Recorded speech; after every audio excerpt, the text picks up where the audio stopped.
No princípio, Deus criou os céus e a terra. A terra era sem forma e vazia, e havia trevas sobre a face do abismo.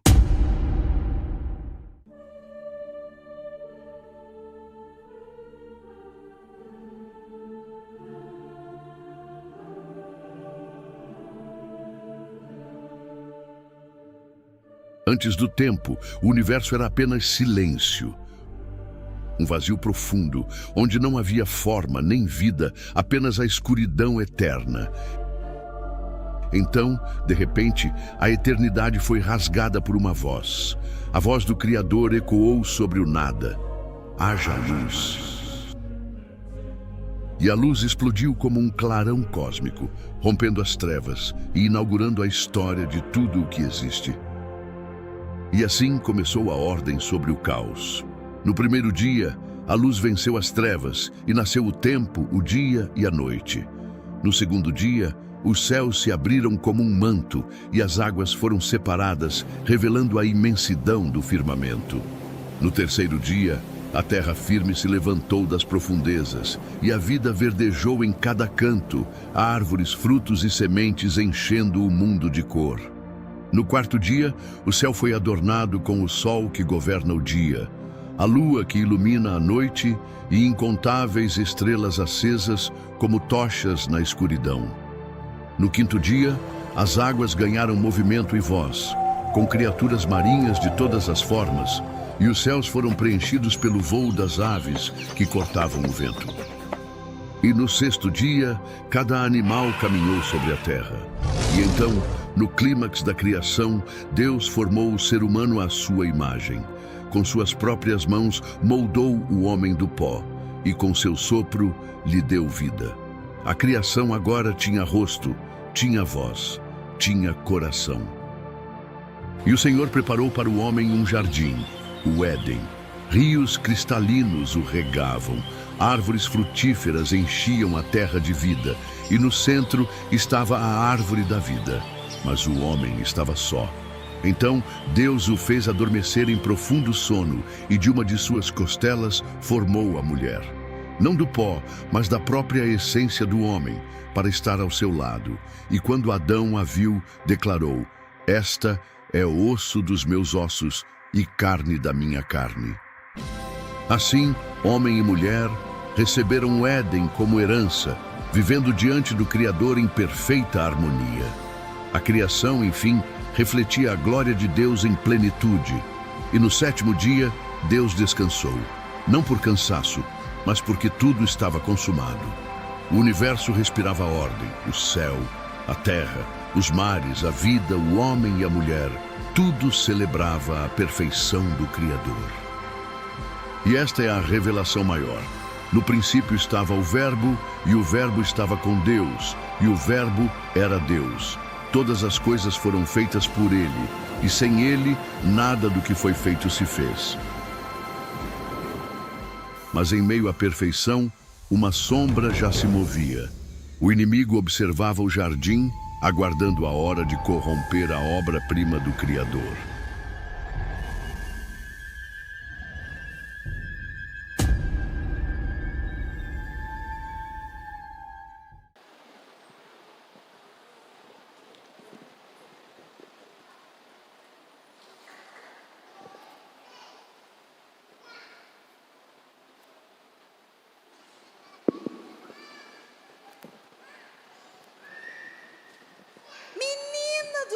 Você deveria ter ido, porque eu tava tão muito cansada. Nada, bem, eu saí de lá e já vazei pra lá. Ó, não coisa acredito. Cidadã. Não, mas às vezes da próxima vez eu consigo ir, quem sabe, né?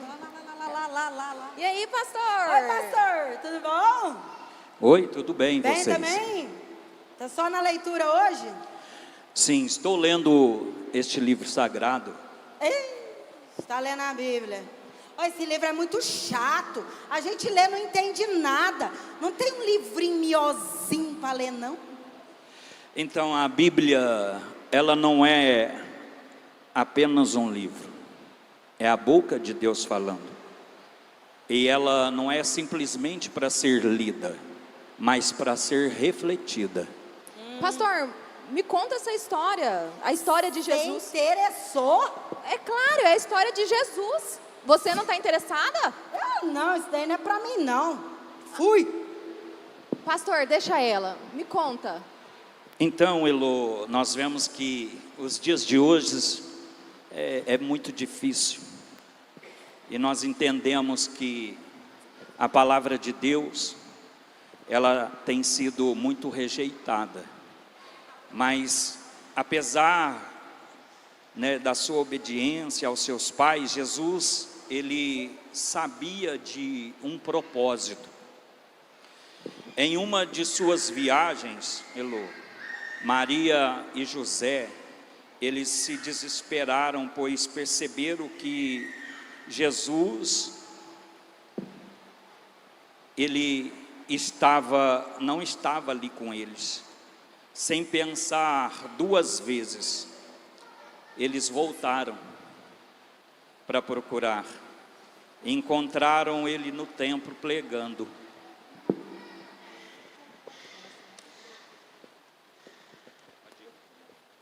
E o nascimento E nós de sabemos Jesus? que a história dele, Elô, ela foi ampla, cheia de desafios, desde o início. Mas o seu propósito foi muito grandioso. Ele continuou se estendendo até os dias de hoje. Desde o seu nascimento, as coisas já não foram fáceis. Seus pais, Maria e José, precisaram deixar a terra por causa de uma lei que foi estabelecida, severa da época.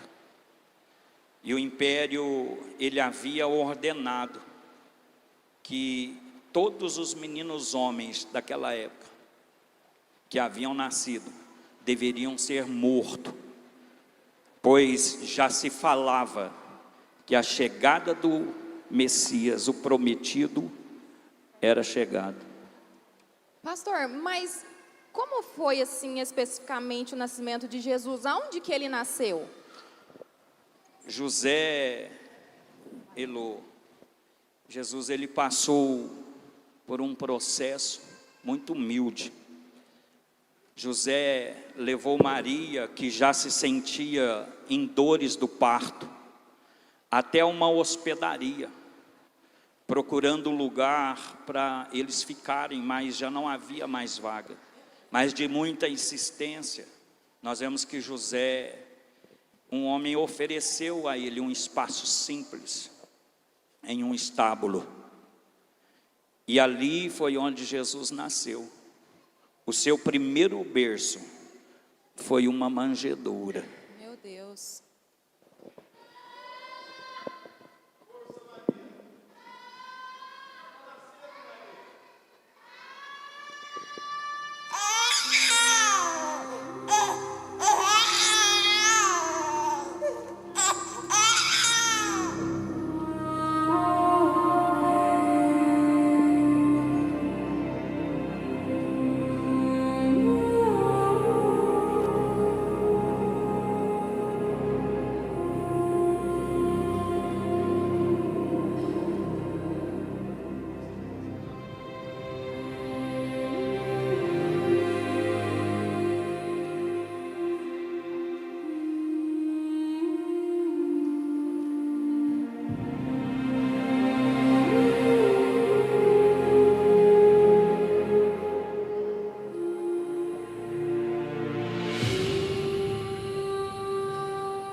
Nossa, pastor, estava até aqui imaginando quanta coisa Jesus passou, uma perseguição desde o início, né? E a Bíblia fala alguma coisa dele já menino? O que a Bíblia fala a respeito disso? Olha, Elô, nós vemos que a perseguição, apesar da obediência de Jesus aos seus pais, Jesus, ele sabia que já existia um propósito. E uma das viagens de Maria e José, eles ficaram preocupados porque eles perceberam que Jesus, ele já não estava ali próximo deles. Sem pensar, nas vezes, 2 vezes, voltaram a procurar por ele e encontraram ele dentro do templo, já ensinando a palavra. Meu Deus. Então, quer dizer que ele já sabia da responsabilidade dele desde muito cedo, desde muito menino. E quando ele cresceu, se tornou homem, como que foi? Jesus, ele teve uma trajetória linda, porém impactante. Nós entendemos que ele começou uma jornada após o batismo nas águas do Rio Jordão por João Batista. Ali, Elô, começou a caminhada. Entre muitos feitos e muitos milagres, um desses milagres foi a multiplicação dos 5 pães e os 2 peixes, quando Jesus ele pregava para uma grande multidão que ali ouvia ele. Uau!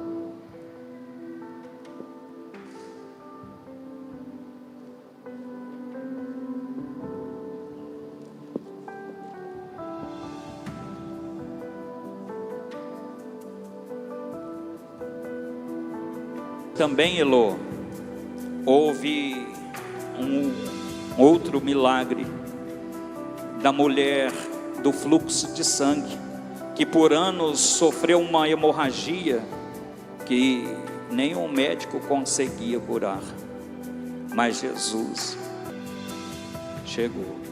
Uau!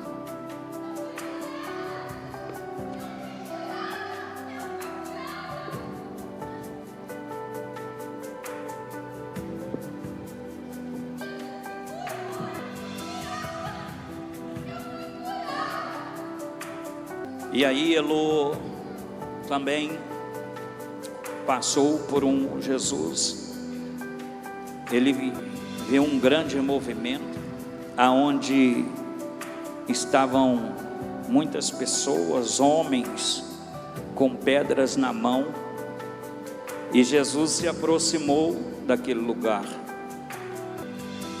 e ali naquele lugar houve perdão, porque foi marcado com uma história de uma mulher adúltera. Ela foi pega em um ato considerado impróprio, e naquela época, pela lei daquele tempo, deveria ser apedrejada, mas Jesus, com toda a sua sabedoria e misericórdia, ele não a condenou, pelo contrário, com todo o seu amor, ele a perdoou. Que incrível!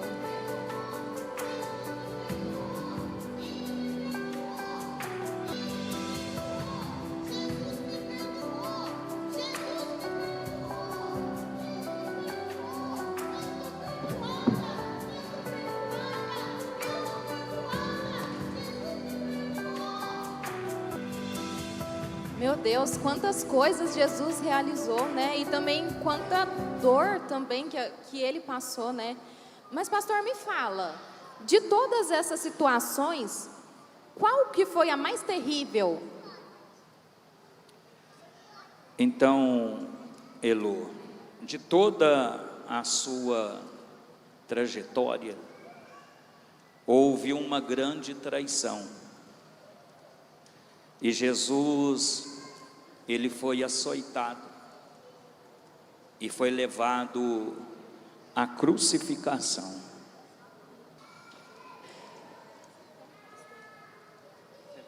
Eu sou um cirurgião e dou aulas há algum tempo, e por 13 anos vivi em companhia de cadáveres. Durante a minha carreira, estudei anatomia a fundo, e então ordenou a flagelação, o chicoteamento de Jesus. Alto, pelos pulsos, cairia em uma poça de sangue. Depois, o escárnio da coroação, com longos espinhos, mais duros que os de acácia. Os algozes entrelaçam uma espécie de capacete e o aplicam sobre a cabeça de Jesus. Os espinhos penetram no couro cabeludo, fazendo sangrar, e os cirurgiões sabem o quanto sangra o couro. Pilatos, depois de ter mostrado aquele homem dilacerado, a multidão feroz o entrega para ser crucificado. Colocam sobre os ombros de a estaca vertical, já está plantada sobre o Calvário. Jesus caminha com os pés descalços pelas ruas de terreno irregular, cheias de pedregulhos. Os soldados o puxam com as mãos. Quando ele cai por terra, a viga lhe escapa, escorrega e lhe esfola o dorso. Sobre o Calvário tem início a crucificação. Os carrascos despojam o condenado, tiram a roupa do condenado, mas a sua túnica está colada nas chagas, nos ferimentos, e tirá-la produz dor atroz. Depositado sobre o braço horizontal da cruz, os algozes tomam as medidas. É feito um furo na madeira, para facilitar atingindo o cérebro, a dor mais insuportável que um homem pode provar, ou seja, aquela produzida pela lesão dos grandes troncos nervosos, que provoca uma síncope e faz perder a consciência. Mas em Jesus não. O nervo é destruído só em parte, e a lesão do tronco nervoso permanece em contato com o prego. E quando o corpo for suspenso do pescoço, e finalmente os músculos respiratórios se enrijecem, a respiração se faz, pouco a pouco, mais curta. O ar entra, mas não consegue mais sair. Jesus respira com o ápice dos pulmões, geme sempre, como um asmático em plena crise. Seu rosto pálido, pouco cheios de ar, não podem mais esvaziar. Sua fronte está impregnada de suor. Os olhos saem fora de órbita. Mas de repente, algo acontece. Algo acontece lentamente, como um esforço sobre-humano. Jesus toma um ponto de apoio sobre o prego dos pés. Ele esforça-se a pequenos golpes, se eleva, aliviando a tração dos braços. Os músculos do tórax se distendem. A respiração torna-se mais ampla e profunda. Os pulmões se esvaziam e o rosto recupera a palidez inicial. Por que este esforço? Por quê? E logo em seguida, o corpo de Jesus começa a afrouxar-se de novo e a asfixia, elevar-se, tendo como apoio o prego dos pés, inimaginável. As moscas atraídas pelo sangue ajuntam-se ao redor. Pouco depois, o céu escurece. O sol se esconde. Tarde. E depois de uma tortura que dura horas e horas, todas as suas dores, toda a sua sede, todas as cãibras, toda a asfixia, todo o latejar, os nervos medianos lhe arrancam o lamento: Deus meu, por que me desamparaste? Jesus grita: está consumado.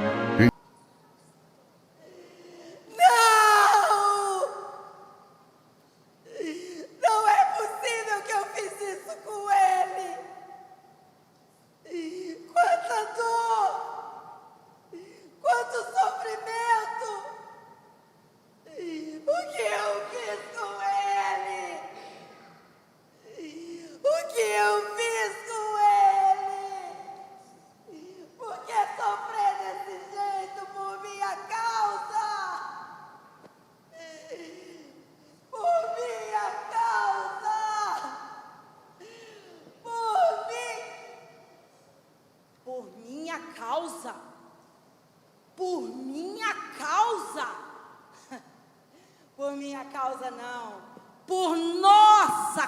causa.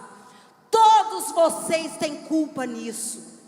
E não adianta pensar, misericórdia, está repreendido. Não adianta pensar desse jeito. Você traz Jesus até hoje. Ele praticamente sente as dores até hoje pelo que você faz hoje. Está duvidando? Espera aí, vou te mostrar.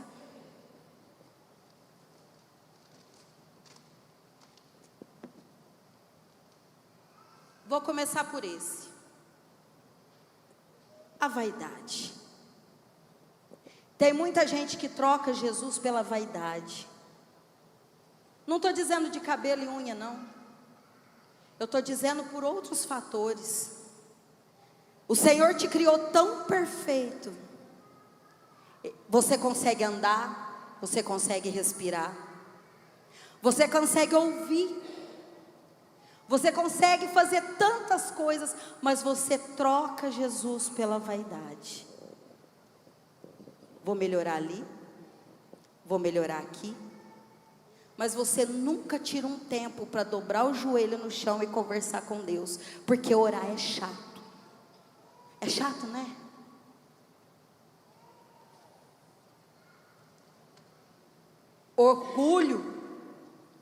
Orgulho de não aceitar o erro que vocês cometem, que nós cometemos. Por que nós? Olha bem para mim. Vocês não me reconhecem? Não? De jeito nenhum? Eu sou a sujeira de vocês. Vocês andam comigo assim, ó, tete a tete. E o orgulho é um dos nossos parceiros. Vocês não aceitam ouvir verdades. Quando vai falar sobre Jesus e as transformações que vocês têm que fazer, que nós temos que fazer, vocês não aceitam, porque vocês são orgulhosos. Estão se reconhecendo, né? Eu estou sentindo daqui.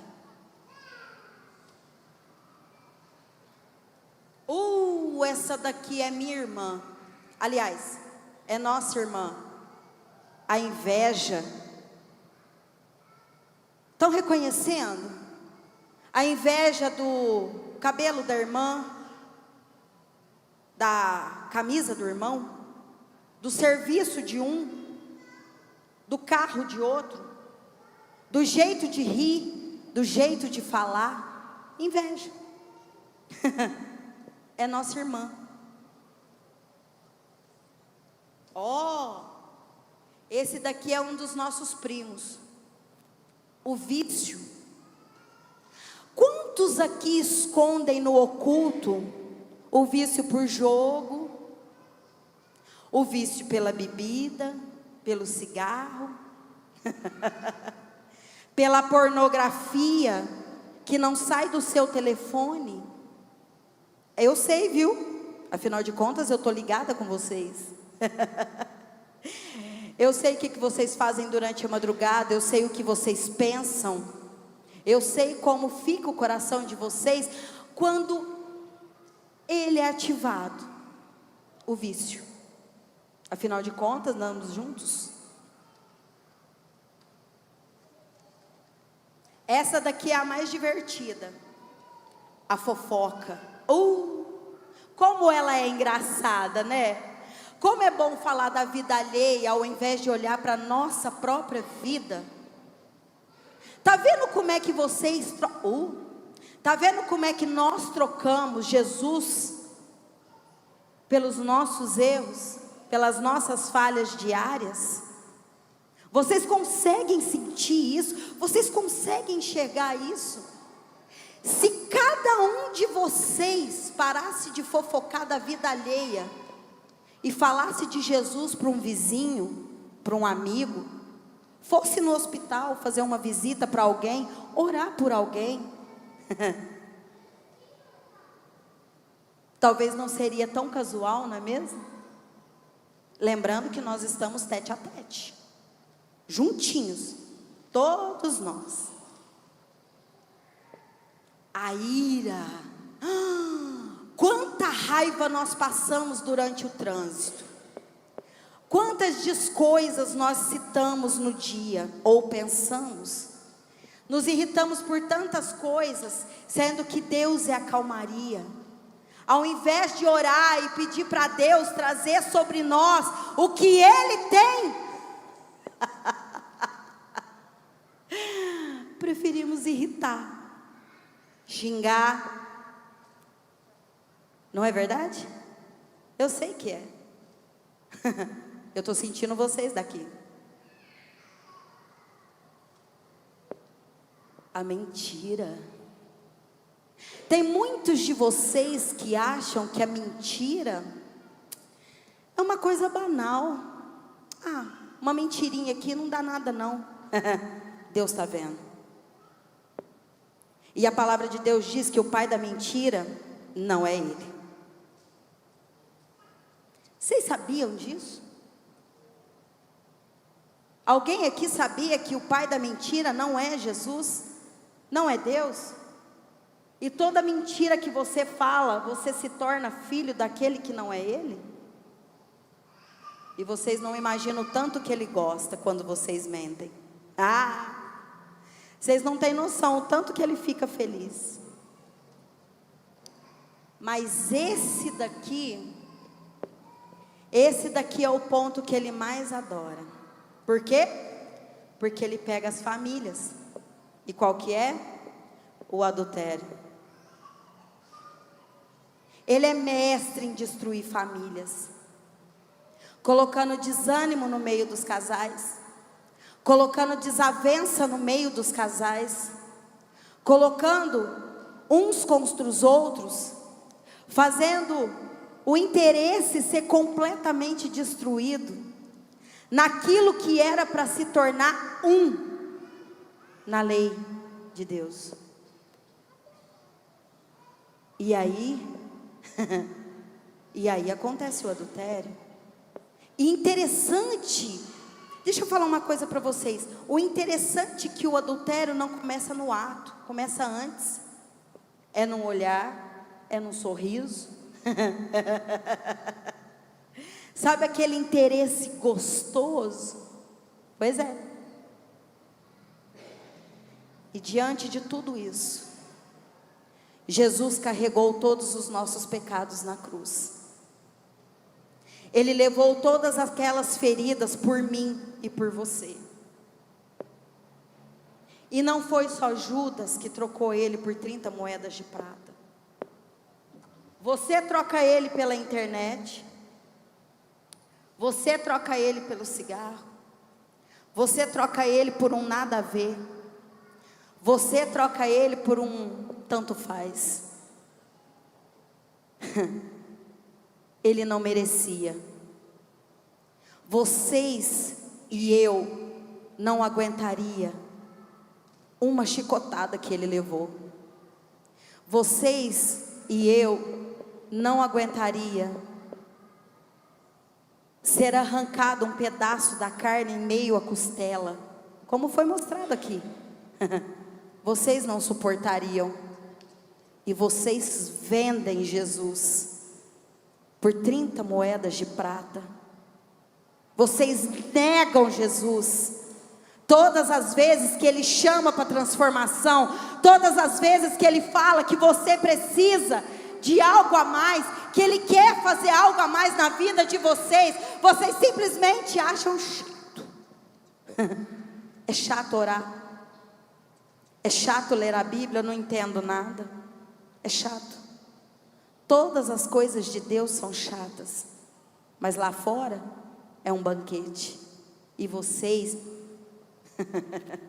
e nós nos deliciamos com as coisas lá de fora. É muito mais prazeroso as coisas lá de fora do que você levantar 3 horas da manhã, dobrar o joelho e falar: Senhor, eis-me aqui, fala comigo. É muito mais prazeroso chegar às 4 da manhã do que pegar um salmo, provérbios, que for, um livro da Bíblia, falar: Senhor, através da tua palavra, fala comigo. Eu preciso te ouvir, eu quero te ouvir, estou sedento de ti. Mas lá fora é mais prazeroso, sempre vai ser mais prazeroso. Só que deixa eu falar uma coisa gostosa para vocês. A porta é estreita, e nela só vai passar os santos. E eu não estou falando de time de futebol. O que você tem feito com a sua santidade? Ele não merecia. Eu merecia. Ele não merecia. Ele não merecia. Não. Jesus não merecia. Ele não merecia. Ele não merecia. Não. Ele não merecia. Jesus não merecia.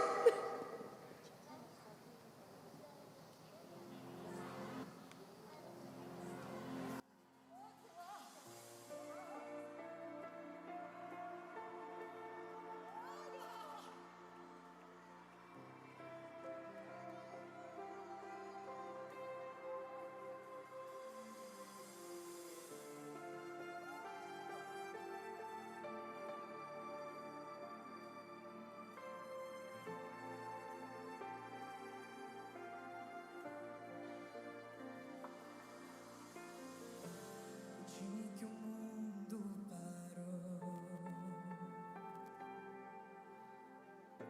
e o sol não mais deu sua luz,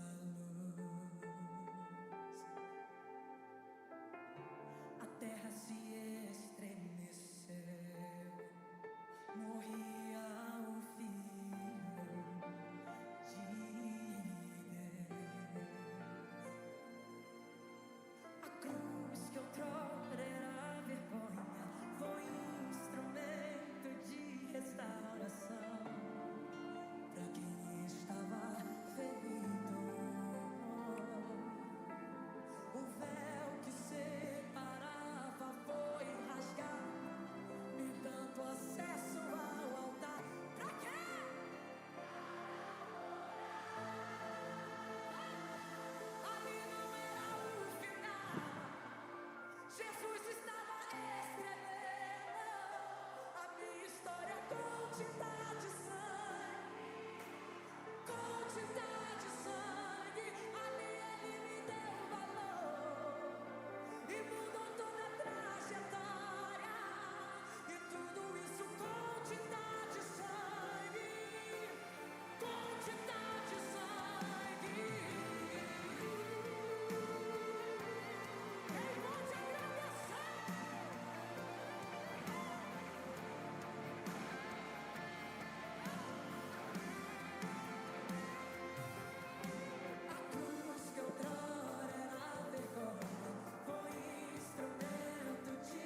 Então, Elô, nós vemos que falar de Jesus é tão bom, não é? Verdade, pastor. Nossa, As boas novas, anunciar o amor de Jesus Cristo e as pessoas entenderem o seu amor, isso é verdade, né? eles entenderem que Jesus, ele veio por mim e por você, e o amor dele é verdadeiro. Sim. E quanto sofrimento, né, pastor? Quanta dor. Ver tudo que Jesus passou por amor a nós, né? Mas, pastor, e agora? O que vem agora? O que acontece? Tudo isso, ele é um amor incondicional, aonde nós precisamos entender o propósito desse amor. Mas Elô, eu quero te dizer algo agora. Depois de tudo isso, sabe o que vem agora? O quê? O mais especial. Ai, meu Deus, estou ansiosa. Já quero saber o É final. forte. Meu Deus.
Veja,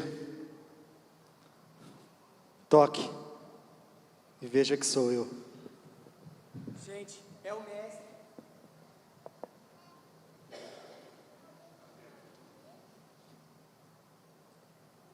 Mulher, vá e conte aos outros. Mulher, mãe, pode ir. Vá, a sua fé te curou. Vá, eu ainda preciso de você.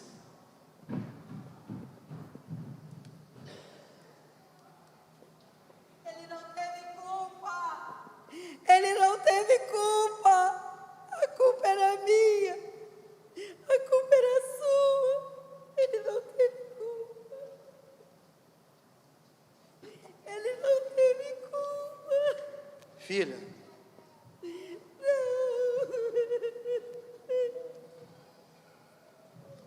filha, Paulinha, Jesus. Jesus. eu vi. Não. Não. Não. Eu não sou digna. sei. Eu tô imunda. Foi por isso que eu vim, Paulinha. Não. Eu não mereço teu perdão, Senhor. Você pode até não merecer, mas eu escolhi te dar mesmo assim.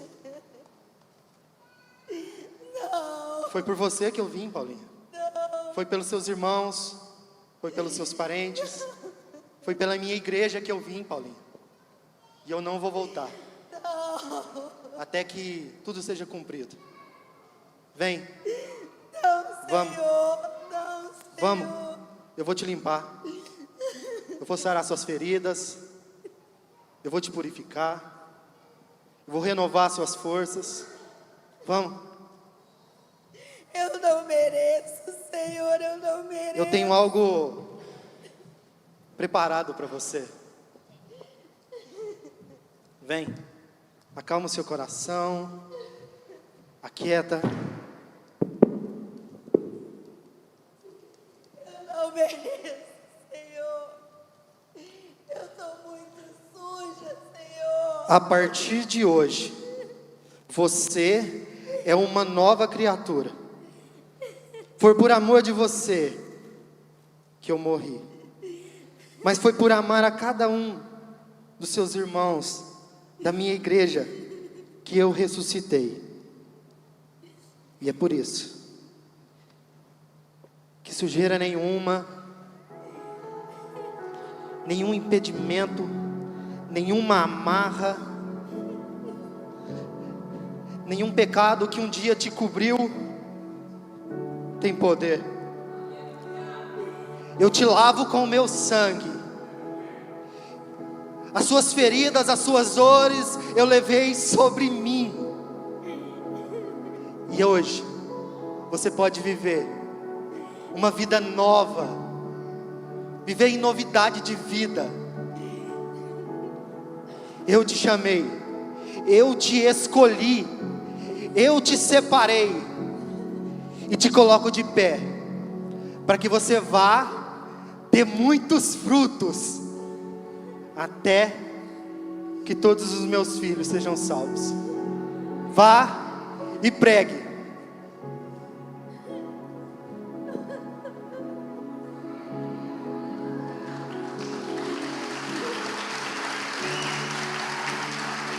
Vem.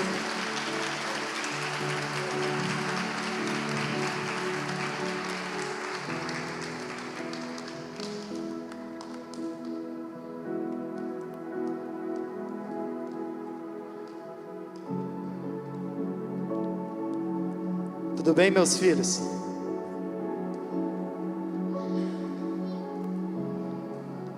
Eu vejo vocês. Eu sempre vi. Eu sempre olhei. E ainda que você não entenda, eu sempre cuidei de você. Na fundação do mundo, quando o Pai planejou e criou tudo, Ele criou com um propósito. E um dia Ele sonhou. Antes que você fosse gerado no ventre da sua mãe, você foi gerado no Pai. E é por isso que Ele tem tanto amor por você. E foi por isso que, vendo esse amor desde a fundação do tempo, do mundo, eu escolhi todos os dias. Às vezes você, com seu dia corrido, tem escolhido outras coisas e tem me deixado de lado. Eu sei, mas eu estou aqui, estou te dando uma nova chance e falando para você: eu te amo, minha igreja. Ainda que uma mãe viesse a esquecer de um filho que mama, de modo que ela não se compadeça dele, eu não me esqueço de você. A dor da cruz não foi maior do que a dor de ver você perdido. A dor dos cravos nas mãos não dói mais do que ver você longe da minha presença. A dor de uma coroa de espinho não se compara com a dor de você perdida.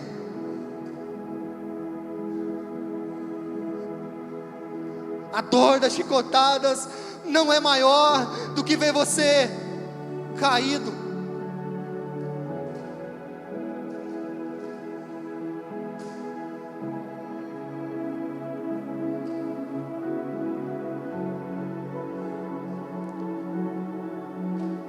Jesus, o Filho de Deus, Ele ama a cada um de nós que está aqui. Tudo isso é uma encenação. Tudo isso é algo que nós tentamos dar o nosso melhor para representar. A paixão de um Deus Todo-Poderoso, que escolheu, por amor de mim e por amor de você, descer do céu, se fazer homem, pecador como cada um de nós, ser preso em uma cruz.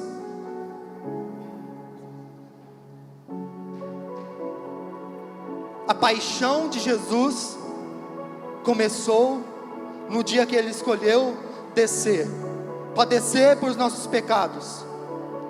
Mas o amor de Jesus nunca acabou. Entenda isso, coloque isso dentro do teu coração. A paixão de Jesus durou alguns anos, mas o amor de Jesus por mim, por você, dura a vida eterna. Eu não sou Jesus. O mínimo, eu represento o papel dele. Eu não tenho poder de curar ninguém, mas Jesus é o mesmo ontem. Jesus deu vista ao cego, Jesus multiplicou pães, Jesus curou feridas, Jesus estancou sangramentos, Jesus deu vida aos mortos, e Ele faz isso hoje. Você pode não saber, mas no nosso meio tem pessoas que foram curadas de depressão. Tem alguém que foi curado de depressão aqui? Convida a subir no altar em nome de Jesus.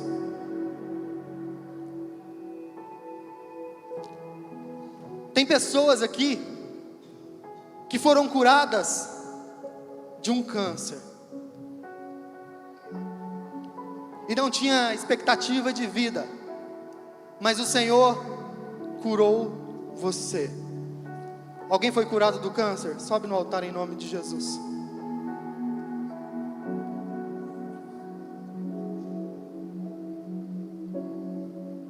Vem, por favor. Tem pessoas aqui que o coração parou de bater várias vezes. Que eu saiba, 3. Mas o Senhor deu vida novamente. Se você que foi curado do infarto, vem aqui.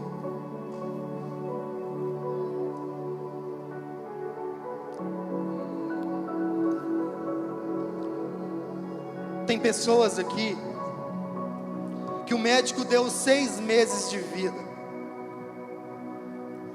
Tem pessoas aqui que não era para estar sob este altar, ou subir neste altar, ou falar algo, ou representar Jesus. O médico me deu 6 meses de vida, mas já vai fazer 40 anos que eu tenho ar nos meus pulmões, que eu caminho sobre as minhas pernas, que eu vejo tudo que o Senhor tem feito por mim, pela minha casa e pela minha família.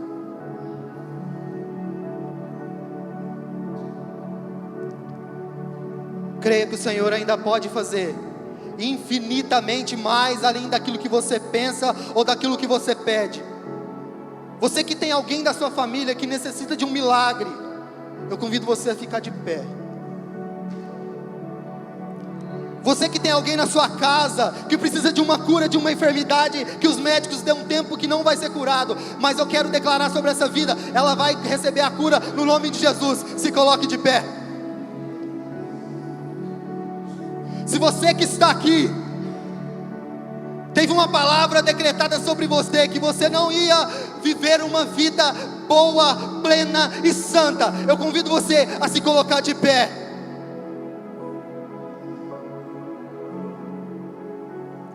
Tem pessoas aqui que não era para estar orando sobre a nossa vida, não era para estar intercedendo sobre cada um de nós, mas foi curado do Covid. Se você foi curado do Covid, se coloque de pé em nome de Jesus.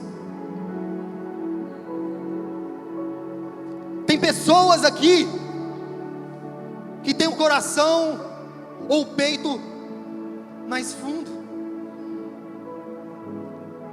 e alguém pode ter dito para a mãe: a vida dele vai ser um pouco difícil, mãe. Se coloque de pé, Henrique. Jesus quer fazer milagre hoje. Mulher, se você é estéril e não pode ter filho, eu quero declarar sobre a sua vida: o Senhor está colocando a mão sobre você agora, e você há de viver um milagre nas mãos do Senhor. Se alguém disse algo para você e disse você não é capaz, eu quero declarar sobre a sua vida: o Senhor vai fazer milagre na tua vida. Ele está aqui e Ele vai fazer grandes coisas. Um novo dia o Senhor tem para você. Uma nova história o Senhor tem para a sua vida. Eu quero orar para você, e a gente está indo para o último ato. Pai, em nome de Jesus, Senhor, nós estamos finalizando esse momento de paixão, mas nós queremos declarar que o seu amor nunca acabou. Pessoas sobre este altar que foram curadas, pessoas sobre este altar foram ministradas. Irmãos, Senhor, nossos estão em pé, esperando algo do Senhor. Espírito Santo de Deus, que esse momento de louvor, de coreografia, seja um momento em que nós possamos nos quebrantar e declarar que só o Senhor é santo. Agradecer pela tua morte na cruz, mas louvar pela tua ressurreição, Senhor, porque o Senhor vive para sempre, ó Pai. Pai, nós declaramos sobre a vida de cada irmão que a morte não tem poder, que o inferno já perdeu. Nós declaramos vida, e uma vida abundante. Um novo dia começa hoje, uma nova história começa hoje, e eu quero viver milagres, viver maravilhas nesse lugar, em nome de Jesus, amém. Igreja, a gente está entrando por um dos últimos momentos. Agora vai ter um louvor, e é a hora de você depositar sobre o Senhor todos os seus medos, todas as suas inseguranças, todas as suas inquietudes. Pode se assentar, mas não desligue daquilo que o Senhor ainda vai fazer sobre a tua vida, no nome de Jesus.